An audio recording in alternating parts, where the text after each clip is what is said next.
சொந்தங்களுக்கு வணக்கம். மீண்டும் அனைவரையும் சந்திப்பதில் மிக்க மகிழ்ச்சி. இந்த வீடியோவில் இன்று காலையில் வேலைக்கு போகின்ற பொழுது வேலை ஸ்டார்ட் பண்ணுகின்ற பொழுது ஒரு முதலாவது வாடிக்கையாளரை வந்து பார்த்தீங்கன்னா எங்களுடைய இலங்கை சகோதரர் ஒருவர் கிட்டத்தட்ட 2 வருஷம் ஃப்ரான்ஸுக்கு வந்து அப்படின்னு சொல்லியிருந்தார். காலையில் ரெயின் இல்லை, அதனால் நான் டாக்ஸி எடுக்க வேண்டிய நிலைமையில் இருக்குன்னு அப்படின்னு சொல்லி வேலைக்கு வந்திருந்தார். என்னோட காரில் வந்திருந்தார். குறிப்பிட்ட சகோதரன் பாய்ந்த விடயங்களை உங்களோட பாய்ந்து கொள்கிறேன். இதில் அவனுடைய பேர் எதுவுமே நான் சொல்ல போகிறதில்ல.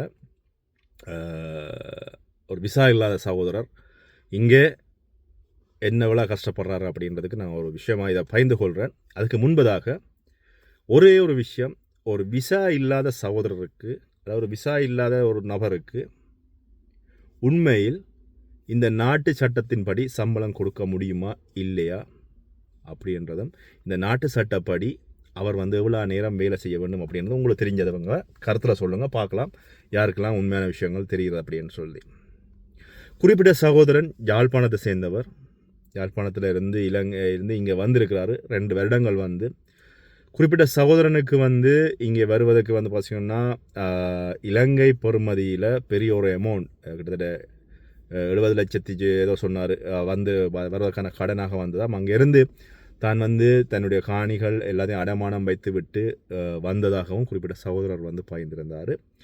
ஆனால் அந்த சகோதரர் இங்கே வந்த காலத்தில் இருந்து அவருக்கு வந்து பார்த்திங்கன்னா இங்கே ஒஃப்ரா விசா வந்து ரிஜெக்ட் பண்ணிவிட்டு அதுக்கப்புறம் கமிஷன் போட்டுக்கிறார். கமிஷன்லேயும் வந்து விசா ரிஜெக்ட் பண்ணியிருக்கு. உண்மையில் அந்த சகோதரனோட கிட்டத்தட்ட நான் 1 மணத்தியாலும் என்னுடைய அந்த பயணித்தவர் கதைக்கின்ற போது அவருடைய நிறைய விஷயங்கள் தன்னை பற்றி சொன்னார். அதுக்கப்புறமா எனக்கு இன்னொரு வேலை இருந்தால் தேடித்தாங்க அப்படின்னு சொல்லி சொன்னார். யாரிடமாவது திங்கள் செவ்வாய்களில் வேலை இருந்தால் சொல்லுங்கள், அந்த சகோதரனுக்கு உதவியாக செய்வோம். திங்கள் செவ்வாய் மட்டும்.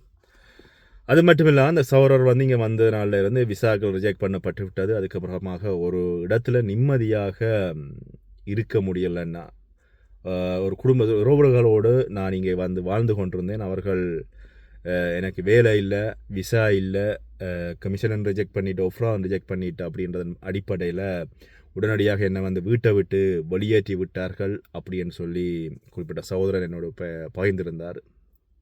அதுக்கப்புறமாக தன்னோடு நண்பர்களின் உதவியோடு தான் ஒரு நண்பர்களோடு இருக்கிறேன் அப்படின்னு சொல்லியும் தனக்கு வந்து இப்போ ஒரு வேலை, ஒரு தமிழர்களுடைய கடையில் வந்து நான் வேலை செய்கிறேன் அப்படின்னு சொல்லியிருந்தார். தன்னுடைய வேலை நேரத்தை வந்து குறிப்பிட்ட சகோதரன் சொல்லியிருந்தார். கிட்டத்தட்ட ஒரு கிழமைக்கு 70 மணித்தியாலங்கள் குறிப்பிட்ட சகோதரர் வேலை செய்கிறாரு. ஒரு கிழமைக்கு 70 மணித்தியாலங்கள் வேலை செய்கிற அந்த சகோதரனுக்கு வந்து ஒரு மாதத்துக்கு வந்து எவ்வளோ நாள் எவ்வளோ மணித்தியாலம் செய்கிறான்னு சொன்னால் கிட்டத்தட்ட 280 மணித்தியாலங்கள் குறிப்பிட்ட சகோதரர் வேலை செய்கிறாரு. அந்த சகோதரருக்கு வழங்கப்படுகிற சம்பளம் அப்படின்றது வந்து பார்த்திங்கன்னா மிக குறைந்த ஒரு சம்பளம் அப்படின்னு சொல்லப்படுகிறது. சொல்லிக்கொள்ளலாம். அந்த சம்பளத்தை வச்சுக்கொண்டு அந்த சகோதரர் தன்னுடைய ரூம் வாடகை முடிய விட்டான்னா, நான் ஊரில் இருந்து வந்த கடன்களை கட்ட வேண்டும், அதனை கட்டிவிட்டு அதுக்கப்புறமாக நான் நிம்மதியாக என்னுடைய விசா சம்பந்தமாகவோ அல்லது வந்து நான் ஊருக்கு போகிற சம்பந்தமாக நான் யோசிக்க வேண்டும் அப்படின்னு சொல்லியிருந்தார்.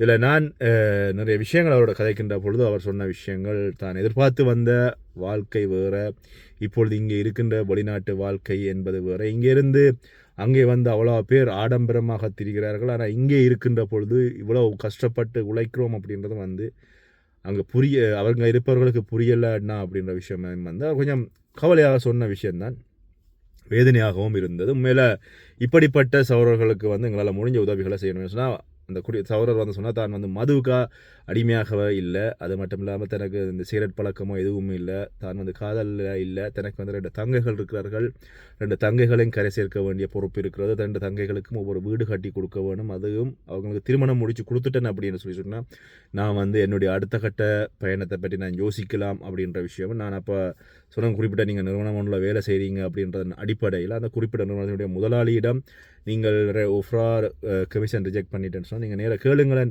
எனக்கு விசா போட்டு தர சொல்லி இல்லை விசா டிக்ளேர் பண்ணி தர சொல்லி என்று சொன்னால், இல்லைன்னா அவங்க அப்படி செய்ய மாட்டாங்க என்னன்னு சொன்னால் அவைக்கு வந்து அதுக்கு கவர்மெண்ட் காசுக்கு கணக்கு கட்டணும் அப்படின்னு சொல்கிறப்போ நான் இல்லை இந்த அளவு காசு கட்டினா காணும், இவ்வளோ பேசிகிட்டு இருந்தால் போது, நீங்கள் 2 வருஷம் அடிப்படையில் கிட்டத்தட்ட இந்த அளவு பேசிட்டு இருந்தால் காணும், அதுக்கப்புறமாக உங்களுடைய நிறுவனத்தினுடைய நீங்கள் வேலை செய்கிற நிறுவனத்தினுடைய கேபிஸ், அதாவது வந்து நிறுவனம் பதிவு செய்யப்பட்டிருக்கின்ற துண்டு, அவர்களுடைய வருடாந்த வரவு செலவு கணக்குகள், அதாவது வந்து எல்லாமே கேட்குற டாக்குமெண்ட்டுகள், அட்ரஸ் இப்போ முதலாளியினுடைய விசா டீட்டெயில்ஸ் எல்லாமே கொடுத்தால் இங்கே வந்து காவல்துறையில் வந்து நாங்கள் விசா பதிந்து கொள்ளணும். அதுக்கப்புறமாக குறிப்பிட்ட நீங்கள் ஆண்டுகள் அந்த முதலாளியோடைய நீங்கள் வேலை செய்யணும். வேலை செஞ்சு விட்டு நீங்கள் அதுக்கப்புறமாக வேறு வேலையை போகிறதோ இல்லை அந்த முதலாளியோடு இங்கே தொடர்ந்து பயணிக்கலாம் அப்படின்னு சொல்லி குறிப்பிட்ட சகோதரனுக்கு ஆலோசனை சொல்லின போது அந்த சகோதரன் சொன்னார், ஆனால் நாங்கள் இப்போ வரைக்கும் எனக்கு வந்து நான் வேலைக்கு சேர்ந்த நாள்லேருந்து இன்று வரைக்கும் நான் என்னுடைய கடை மாதிரி தான் நான் அப்படி வேலை செய்கிறேன். ஆனால் எங்களுடைய அந்த முதலாளி என்னை வந்து ஒரு தன்னுடைய தொழிலுக்காக கஷ்டப்படுகின்ற ஒரு வேலைக்காரன் மாதிரி பார்க்கல. ஆனால் நான் வந்து என்னுடைய சொந்த கடையில் எப்படி நான் நின்று கஷ்டப்பட்டு உழைச்சி கொடுப்பேனோ நேரங்காலம் பார்ப்பதில்லை. அது மட்டும் இல்லாமல் இந்த இரவு பகலாக நின்று உழைச்சி கொடுக்குறேன் அப்படின்னு சொல்லியிருந்தார். இன்னொரு விஷயம் எனக்கு புரியல. அதாவது வந்து இங்கே வெள்ளி சனிக்கிழமைகளில் வாகன போக்குவரத்து பிரச்சனையாக இருக்கின்ற பட்சத்தில் இந்த வாகன போக்குவரத்து இல்லைன்னு சொன்னால் டாக்ஸிலேயோ அல்லது வந்து டாக்ஸியோ ஊபரோ ஏதோ ஒரு வாகனத்தில் வந்து போகலாம் அப்படின்றதன் அடிப்படையில் அந்த குறிப்பிட்ட வாகனத்தில் போகின்ற அந்த வாகனத்துக்கான செலவு ஒரு டாக்ஸியில் போகின்ற பொழுது ஒரு 15 யூரோவோ 20 யூரோவோ 30 யூரோவோ போகுதுன்னு சொன்னால் அந்த செலவையும் அந்த சகோதரர் தான், அதாவது வேலை போகிற சகோதரர் தான் பொறுக்கணும் அப்படின்ற பொழுது எனக்கு தூக்கி வாரி போடுது. என்னென்னு சொன்னால் இப்போ இங்கே வெள்ளைக்காரங்க ஃப்ரெஞ்சுக்காரங்கள நிறுவனங்களில், அதாவது இது நான் சொல்கிறது எதுக்கான்னு சொன்னால் இந்த தமிழர்கள் எங்கேயாவது பெரியாக்கலாம் செஃப்பாக இருக்கணும் அப்படின்னு சொன்னால் அங்கெல்லாம் இது வந்து வேலைக்காகாது. எங்கேயாவது வெள்ளைக்காரன் செஃப்பாக இருக்கிறான் அல்லது ஒரு ஃப்ரெஞ்சுக்காரன் செஃப்பாக இருக்கிறான் அல்லது ஒரு ஃப்ரெஞ்சுக்காரன் முதலாளியாக இருக்கிறால் அந்த இடத்துல இந்த விஷயங்கள் நீங்கள் சரியாக நீங்கள் பயன்படுத்திக் கொள்ளலாம். என்னென்னு சொன்னால் நீங்கள் ட்ரெயின் இல்லாத பட்சத்தில் நீங்கள் ரெயின் என்று போனீங்க, ஒரு டாக்ஸி அடித்து போனீங்க சொன்னால் அந்த டாக்ஸின்ற துண்டை நீங்கள் கொண்டு போய் முதலாளிகிட்ட கொடுத்தீங்க சொன்னால் அந்த முதலாளி வந்து அந்த காசை வந்து உங்களுக்கு திருப்பி தரணும். இப்போ 20 யூரோக்கு நீங்கள் டாக்ஸி அடித்து போகிறீங்கன்னு சொல்லி சொன்ன உதாரணத்துக்கு அந்த 20 யூரோக்குரிய துண்டு நீங்கள் உங்களுக்கு இப்போ ஊபர் அதுலன்னு சொன்னால் இமெயிலில் அனுப்புவாங்க. டாக்ஸிக்காரர்கிட்ட கேட்டிங்க, டாக்ஸி வந்து துண்டு தருவாங்க. அல்லது நீங்கள் வேறு ஒரு வாகனம் வாடகை அமர்த்தி போனீங்க சொன்னால் அவங்கள்ட்ட நீங்கள் துண்டு கட்டிங்க சார் கையில் அழுகி தருவாங்க. அல்லது அதுக்காக பில் இருக்கும் சரியா, அதை நீங்கள் முதலாளிகிட்ட கொடுத்தா அந்த முதலாளி வந்து அந்த காசை வந்து உங்களுக்கு ரெம்பூஸ் பண்ணிவிட்டு அதில் வர தேவையா டேக்ஸ் காசை வந்து அவர் தன்னுடைய காசாக எடுப்பார். மிச்ச காசை வந்து மொழி செலவழிக்கிற காசை அவர் கணக்கு காட்டுவார். ஆனால் அந்த குறிப்பிட்ட சகோதரர் சொன்னால் இல்லைன்னா நான் என்னுடைய சம்பளம் ஒரு நாளைக்கு இவ்வளோ தான் வரும், ஆனால் நான் இந்த டாக்ஸி காசை என்னுடைய காசு தான் என்று சொல்லி உண்மையில் வேதனைக்குரிய விஷயம் என்னென்னு சொன்னால் தமிழர்கள் எங்களுடைய விசா இல்லாத சகோதரர்களுடைய ரத்தத்தை உறிஞ்சி குடிக்கிறீங்க. அவ்வளவுக்கு அவ்வளோ உறிஞ்சி குடிக்கிறீங்க. நீங்கள் வீட்டிலிருந்து கேமராவை பார்த்து கொண்டிருந்து கொண்டு அவன் வேலை செய்கிறானா இல்லையா, என்னத்தை எடுக்கிறான், என்னத்தை சாப்பிட்றான், என்ன குடிக்கிறான், என்ன செய்கிறான், டெலிஃபோன் பார்க்குறானா, அங்கே நிற்கிறானா இங்கே நிற்கிறானா, அந்த பியரை அடுக்கு இங்கே கெஸ்ஸை அடுக்கு அங்கே கெஸ்ஸுக்குள்ள வேறு அந்த சாமானை இங்கே எடுத்து போடு, இந்த சாமானை அங்கே மாற்று, அதை மாற்று, தூசத்தட்டு கஞ்சலை கூட்டு ரெண்டெல்லாம் போட்டு அவங்கள போட்டு முறிக்கிறீங்க. அவங்களும் அவங்களோட இளமையை துளைச்சி தங்களுடைய இளம் வயசில் உங்களுக்காக சாகுறாங்க. ஆனால் அவங்களுக்காக ஒரு விசாவுக்காக அந்த பதிஞ்சு அந்த விசாவை எடுத்து கொடுக்குறதுல நீங்கள் குறைஞ்சி போக போகிறதில்ல. எனக்கு தெரியத்தக்கனே இங்கே நிறைய தமிழர்கள் ஒரு சிலரை விடுங்க, ஒரு சிலருக்கு வந்து அவர்களுக்கு சப்போர்ட் இல்லாமல் அந்த வியாபாரம் வந்து முறிஞ்சு போகிறது. மற்றவர்கள் வந்து பார்த்திங்கன்னா அந்த நீண்ட காலமாக கடைகள் வச்சுருக்கிறவங்களாம் இப்படியான அநியாய வேலை. இப்போ வந்தவங்க கடை வச்சுருக்கிறவங்க ஓரளவுக்காச்சும் மேனேஜாச்சு பண்ணாங்க. இந்த நீண்ட காலங்களாக இங்கே கடை வச்சிருப்பவர்களாம் இந்த அநியாயமான வேலைகள், அதுவும் எங்களுடைய இளம் சமுதாயத்தினுடைய ரத்தத்தை உறிஞ்சி குடித்து உங்களோட பிள்ளைகளை, உங்களோட மனைவியினுடைய பிள்ளைகள், மனைவியினுடைய சகோதரரோட பிள்ளைகள் அவைகள் எல்லாரும் சேர்ந்து நீங்கள் குடும்பத்தோட குதூகலமாக இருப்பது மட்டும் இல்லாமல் ஆரோக்கியமான ஒரு வாழ்க்கையை வாழ்கிறீங்க. ஆனால் விசா இல்லாமல் வந்து கஷ்டப்படுகிற இந்த மாதிரியான சகோதரர்களுக்கு வந்து உதவி செய்வதற்கு நீங்கள் யோசிக்கிறீங்க. அந்த சகோதரனுக்கு நீங்கள் ஒரு விசா டிக்ளேர் பண்ணி கொடுத்தீங்கன்னு சொன்னால் எனக்கு தெரிஞ்ச வரைக்கும் ஒரு 400 யூரோ உங்களுக்கு வந்து நீங்கள் உசாஃப் காசு கட்டுறீங்கன்னு வைப்போமே, 42, 48, 4800 யூரோ கட்ட போகிறீங்க. அந்த அவனை கூட நீங்கள் எவ்வளோ உறிஞ்சி குடிக்க போகிறீங்க, அவ்வளோ காசை நீங்கள் உறிஞ்சி குடிக்கிறீங்க. எல்லாரையும் சொல்லலை, இங்கே நிறைய தமிழ் முதலாளிமார் செஞ்சு கொடுக்குறாங்க. எங்கேயோ ஒரு சிலர் இன்னமும் இந்த எங்களுடைய தமிழ் சகோதரர்களுடைய ரத்தத்தை உறிஞ்சி குடிச்சு கொண்டு அவங்கள வச்சுக்கொண்டு தாங்கள் சுகபோக வாழ்க்கை வாழ்ந்து கொண்டு இன்னும் இலங்கையில் போய் நின்றுக்கொண்டு அங்கே ஃபோனில் கேமராவில் பார்த்துக்கொண்டு இங்கே இருந்து அவங்கள என்ன செய்கிறாங்கன்னு வழி நடத்துவது மட்டும் இல்லாமல் அங்கே நான் இங்கே கேமராவில் பார்த்துருந்து கொண்டு எப்படி அவங்கள வேலை வாங்கணும்னு அங்கே பந்தா காட்டுறவர்கள் கூட இருக்கிறார்கள்னு சொல்லி கேள்விப்பட்டேன்.